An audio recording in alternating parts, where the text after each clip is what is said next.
Welcome to Area Shores Prepping. I'm your host, Greg. Well, Joe Biden just had his JV moment, as did his former boss, President Obama, when he declared the Taliban would not take over Afghanistan.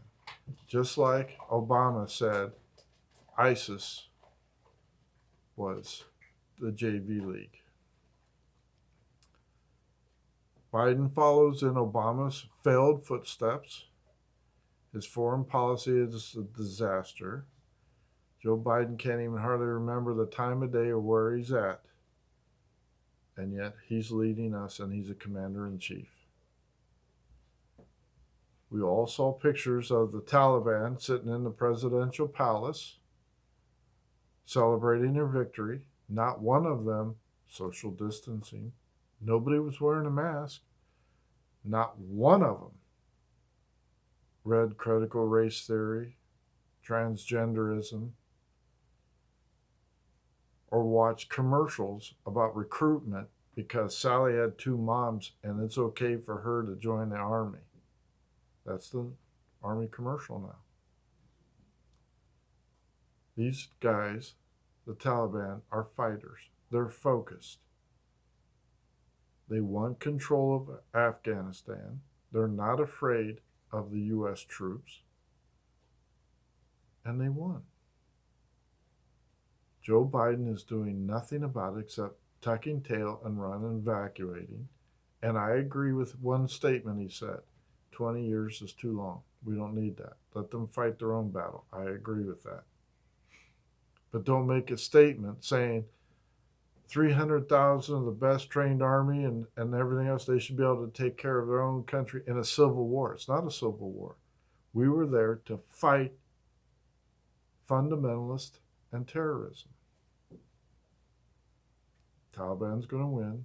They're going to commit atrocities. They already are. The United Nations is nowhere to be seen. This administration backs everybody else but our allies. The Secretary of State Blinken, another retread from the Obama administration, failure then, as he is now, on CNN said, yeah, if the Taliban form a reputable government, it's somebody we can work with. These are the people that are in control of our foreign policy and our domestic policy. For the first time in 4 years, ISIS published their terrorist magazine, Inspire.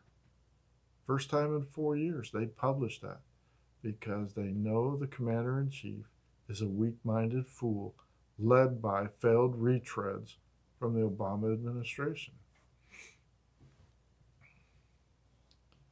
Our southern borders are wide open.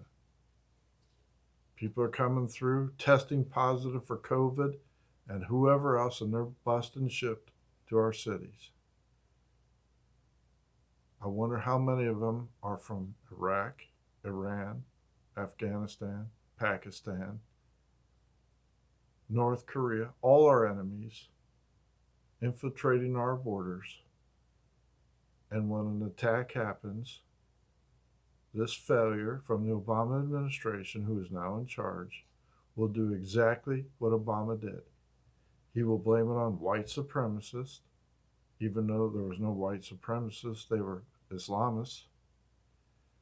And he's going to blame it on your Second Amendment rights because that's what they know. They hate America. They show it with their foreign policy. They show it with their domestic policy.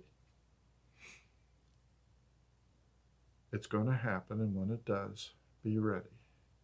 I urge you and advise you, practice your Second Amendment rights, exercise it, safety first, learn how to use your weapon effectively and efficiently to protect yourself and your family and your friends.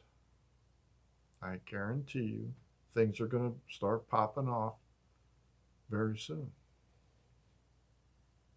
Form groups of like-minded people, stock up on supplies, and I know I've said it before, it's easier said than done, but buy something every time you go to the grocery store. Buy something to put it away, long-term food. You think about what's going on, and when you listen to or watch this fool, think about Obama and his JV comment. Look at the Taliban sitting in the presidential palace, and Biden looking at his comment, saying, "We've got them trained, 300,000 strong. They can defeat 75,000 Taliban." We left in the middle of the night, tucked tail and ran. There will be consequences. Get yourself right with God. Get baptized.